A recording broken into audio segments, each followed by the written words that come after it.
Hello, dear students. Today's topic is expressing the concentration of solutions. भाई 12th के students, आप सुने एक बार इसके अंदर क्या है। कल हमने क्या पढ़ा था, सॉल्यूशन के बारे में पढ़ा था और सॉल्यूशन के टाइप्स पढ़े थे। जितने भी टाइप्स थे मैंने सारे इसी क्लास में आपको बता दिए थे। वैसे कुछ टाइप बाद में बताने के थे, कोई बात नहीं, वो हम बाद में भी डिस्कस करेंगे। तो आज का टॉपिक हमारा होगा बच्चों सेकंड टॉपिक इस चैप्टर का, जो वेरी इंपॉर्टेंट है। क्यों इंपॉर्टेंट है बच्चों? This topic is very important due to that there are some numericals based on this topic, and you had done these numericals in 11th class also. So this topic is very easy for 12th class students. भाई ये जो topic है ये आप देखेंगे आपको बड़ा easy लगेगा, बिकॉज 11th क्लास में भी हो चुका है और मैंने वहाँ पे आपको डिस्कस किया था, याद हो तो बच्चों, कि 12th में आएंगे भी सारी चीज़ें। और ये ध्यान रखो आप क्या क्या चीज़ आएंगी इसमें, वो आप अभी देखोगे और उसको रियलाइज़ करोगे कि हाँ ये बताया गया था पहले भी। तो सुनिए, देखिए आज का लेक्चर है किसी भी सॉल्यूशन की कंसंट्रेशन क्या होती है बच्चों। कंसंट्रेशन मैंने लिख रखा है यहाँ पे, देखो कंसंट्रेशन होती है सांद्रता, कि अमाउंट ऑफ सोल्यूट, कितना सोल्यूट डिजोल्व है दिए गए सॉल्यूशन में या सॉल्वेंट में। जरूरी नहीं सॉल्यूशन में, सॉल्वेंट में भी हो सकता है। एक ऐसी टर्म है जहाँ सॉल्वेंट आता है, इसलिए मैंने सॉल्वेंट भी लिखा है। तो क्या बताया बच्चों कि अमाउंट ऑफ सोल्यूट, कितना विले डिजोल्ड घुला हुआ है इन दिए गए नॉन दिए गए अमाउंट ऑफ सॉल्यूशन, दिए गए विलियन और विलायक के अंदर। यानी अमाउंट ऑफ सोल्यूट, कितना सोल्यूट हमारा दिए गए सॉल्यूशन में या सॉल्वेंट में घुला हुआ है, उसी को आप बोलते हो कंसंट्रेशन। और इसके 8 तरीके हैं बच्चों निकालने के। कितने तरीके हैं? 8, लेकिन हमने करने 4 या 5 हैं। बताने तो सारे पड़ेंगे ना आपको एक बार। तो there are 8 methods to calculating the concentration of given solution. One by one discuss करते हैं बच्चों।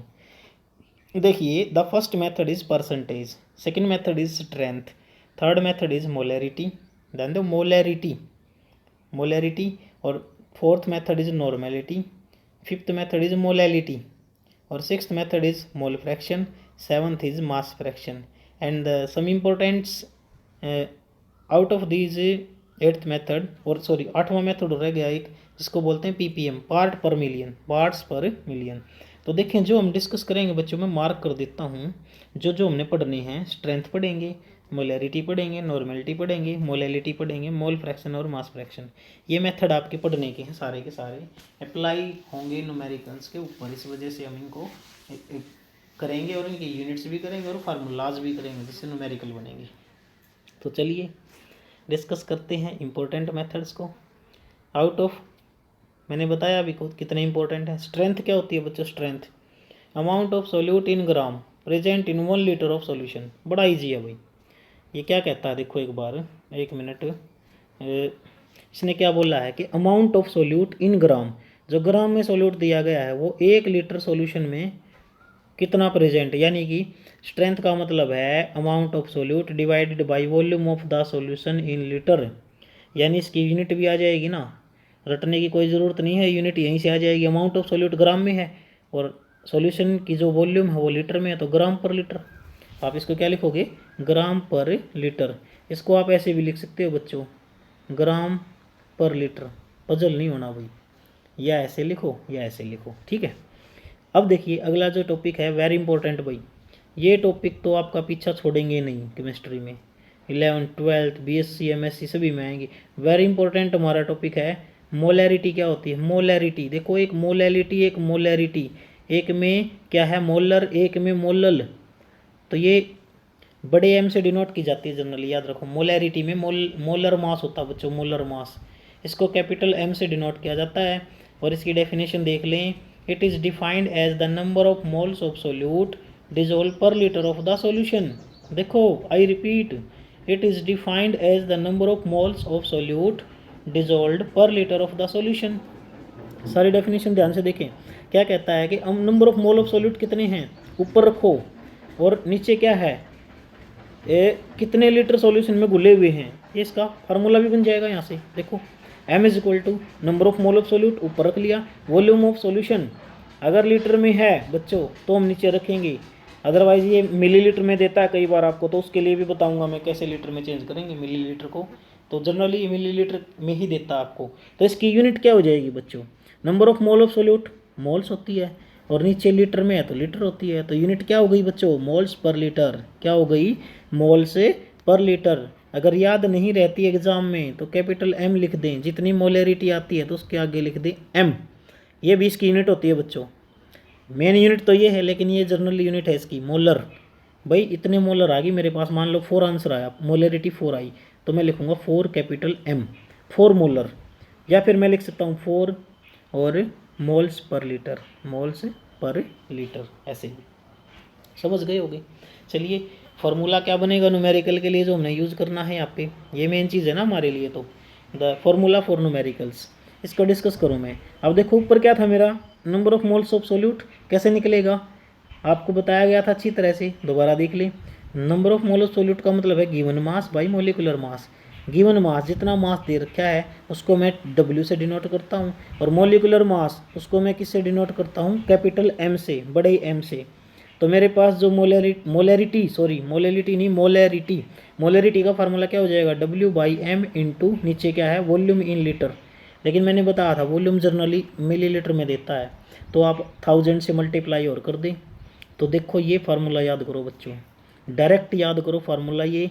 इस फार्मूले में सारी वैल्यूज़ पुट करो जो न्यूमेरिकल्स में है, तो इजीली आपका न्यूमेरिकल सोल्व हो जाएगा बिल्कुल। तो मेरे पास क्या फार्मूला है, given mass by molecular mass into 1000, क्योंकि वॉल्यूम हमारी ml में है, किस में है, ml में, तो लीटर में बदल जाएगी, 1000 इसलिए लगाया है। तो ये मेरा फार्मूला है। लर्न करो बच्चों इस फार्मूले को, इसको क्या करो, लर्न करो इसको अभी। अब देखो न्यूमेरिकल कैसे आता है, इसके ऊपर मैंने एक न्यूमेरिकल लिया आपके लिए, और आप इसकी प्रैक्टिस करेंगे बुक में से, और भी न्यूमेरिकल्स काफ़ी सारे हैं तो वहाँ से आप प्रैक्टिस करें, इसकी खुद करोगे तो आएगा आपको। अब देखो क्या है बच्चों इसके अंदर, calculate the molarity of A solution containing 4 gram of NaOH in 250 ml solution. ml में दे दी ना वॉल्यूम, तो देखो गिवन मास कितना है, पहले ना न्यूमेरिकल में जो जो चीज़ें गिवन है वो लिख लो, कोई भी प्रॉब्लम नहीं आएगी आपको। जो जो चीज़ें गिवन हैं वो सारी की सारी राइट कर लें, राइट डाउन कर लें। तो given mass is 4 gram, volume of solution V 250 ml में है। मोलिकुलर मास मैं निकालना जानता हूँ अच्छी तरह से, आपको सिखाया गया है। NaOH हमारे पास है, NaOH, इसका मोलिकुलर मास, सोडियम का कितना होता है 23 है ना, ऑक्सीजन का कितना 16, हाइड्रोजन का 1, सभी को ऐड करोगे तो 40 आ गया। कितना आ गया 40। तो यहाँ पे रख लिया मैंने, क्या रख लिया भाई 40। तो ये मोलरिटी का फार्मूला अप्लाई कर दोगे बच्चों। यहाँ पे जब मोलरिटी का फार्मूला अप्लाई करोगे आप, तो क्या यूज हो जाएगा आपका, molarity is equal to, you will get, क्या मिलेगा देखो,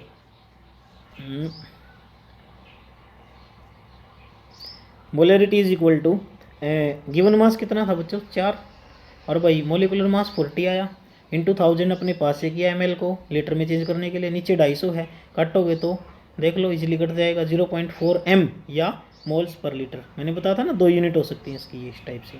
तो ये आंसर आ गया हमारा। चलिए नेक्स्ट टॉपिक पढ़ते हैं, डिस्कस करते हैं नॉर्मेलिटी को।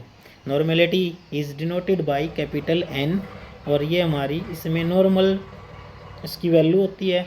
इसकी यूनिट भी याद नहीं रही तो आप N लिख सकते हैं कैपिटल, यानी इट इज़ डिफाइंड, देखो बच्चों, it is defined as number of gram equivalent. समझाऊंगा क्या होते हैं।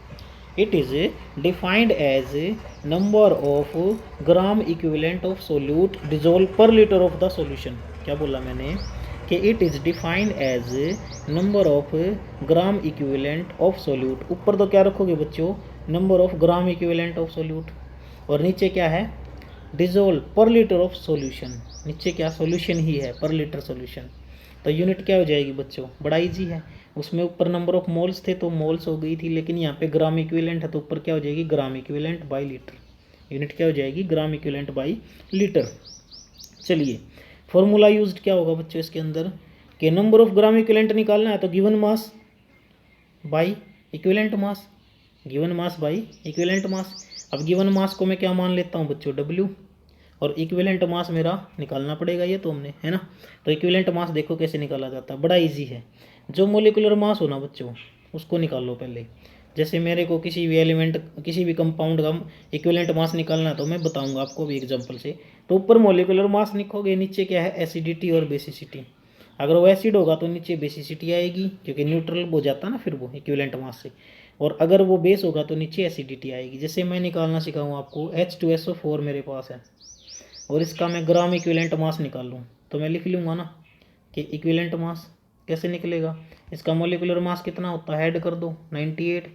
और इसमें क्या है, नीचे देखो ये एसिड है ना, तो नीचे आएगी बेसिसिटी बच्चों, नीचे क्या आएगी, basicity.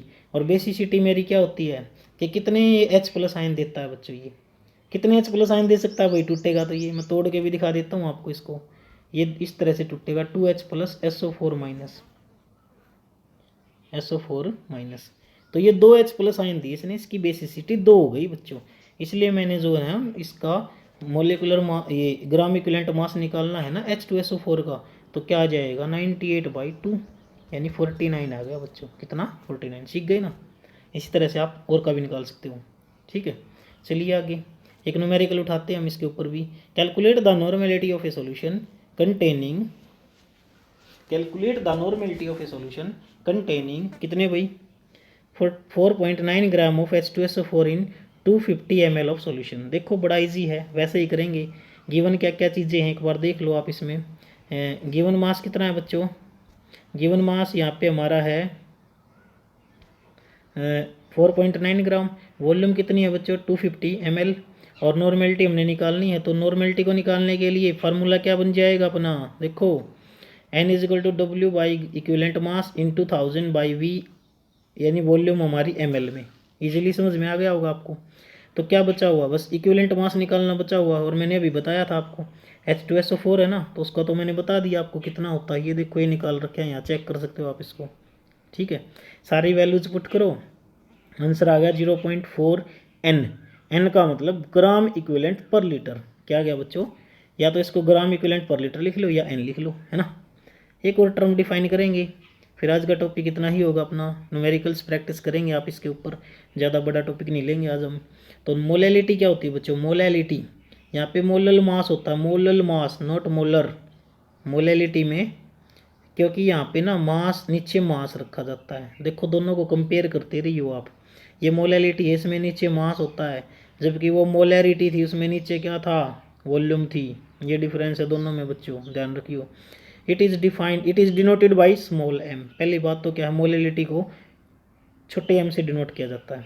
It is defined as the number of moles of solute, यानी number of moles of solute इसमें भी हैं, dissolve in 1 kilogram of the solvent. ये देखिए बच्चों इसमें नीचे सोलवेंट है, न्यूमेरिकल करोगे ना तो सोलवेंट की वैल्यू निकालनी पड़ेगी, सोल्यूशन की देगा आपको वो, और आप उसमें से जितना सोल्यूट है वो घटा देंगे तो सोलवेंट की वैल्यू आ जाएगी। याद रखना ये चीज़ आप। तो मोलैलिटी का मतलब define number of mole of solute dissolve in 100 ग्राम बोल सकते हो या 1 किलोग्राम ऑफ सोलवेंट, समझे। ग्राम में देगा तो किलोग्राम में, यहाँ पे भी 1000 से मल्टीप्लाई करेंगे हम, इसके अकॉर्डिंग डिवाइड करेंगे। ठीक है, तो चलिए m number of moles of solute divided by mass of the solvent in kg, kilogram. ये चीज़ आप समझ गए होगी। फार्मूला क्या बन गया, यानी number of mole of solute आप निकाल ही लोगे, बताया था ना, given mass by molecular mass. तो देखो अपने पास एक न्यूमेरिकल है, find the molality of, first case हमारा 20 gram of NaOH dissolve in 100 gram of solution. 20 gram of NaOH को 100 ग्राम सोल्यूशन में डिजोल्व किया गया है, तो उसके लिए मोलैलिटी निकालनी है आपको, मोलैलिटी। तो यहाँ पे देखो गड़बड़ हो गई भाई, सोल्यूशन दिया गया, हमने तो क्या लेना था, सोलवेंट, तो निकाल लेंगे कोई दिक्कत नहीं। तो देखो 100 ग्राम अगर सोल्यूशन था मेरा, तो 20 ग्राम क्या है, सोल्यूट, तो 100 में से 20 घटा दिया मैंने, यानी ये सोल्यूशन था, सोल्यूशन में से मैंने क्या घटा दिया, सोल्यूट, तो मेरा सोलवेंट आ गया ना 80 ग्राम। कितना आ गया सोलवेंट, 80 ग्राम। इसी को नीचे रखना आपको, तो रख दो, फार्मूले के अंदर अप्लाई कर दो। तो गिवन मास कितना था बच्चों, वो देखो 20, ये देखो एक बार 20, गिवन मास कितना था 20, और भाई डिवाइडेड बाई 40 कहाँ से आया, मोलिकुलर मास इसका। ठीक है, और फिर क्या करोगे आप इसके अंदर, ये फार्मूले के अंदर mass of the solvent in kg 80, और नीचे 1000 कहाँ से आया, क्योंकि जो वैल्यू थी ना अपनी ग्राम में दी गई है, तो किलोग्राम में चेंज करने के लिए, तो अपने पास आंसर आ जाएगा। काटोगे तो इसको आप सिंपली कट करोगे तो 6.25 मोल्स पर kg, या फिर इसको भी आप स्मॉल m से डिनोट कर लो, फाइनली पीछे स्मॉल m लिख सकते हो, मोलल 6.25 मोलल आया, या फिर मोल्स पर kg भी बोल सकते हो। अंडरस्टैंड। तो ये कंसेप्ट हमारा आज का था, और इसके ऊपर आपको ये मत सोचो कि आज कम काम करवाया है, आप इसके ऊपर न्यूमेरिकल प्रैक्टिस करें। इसलिए मैंने 3 पोर्शन ही उठाए हैं आज इसके अंदर, ठीक है। तो 3 पोर्शन ही इंपॉर्टेंट है, स्ट्रेंथ भी इतनी ज़्यादा इंपॉर्टेंट नहीं है भाई, ये 3 ही पोर्शन हमारे इसमें इंपॉर्टेंट हैं। तो इनके ऊपर न्यूमेरिकल्स करें, बाकी रिमेनिंग जो पोर्शन है चैप्टर का वो कल आपको करवा दिया जाएगा। Thank you, keep learning, keep growing, bye bye.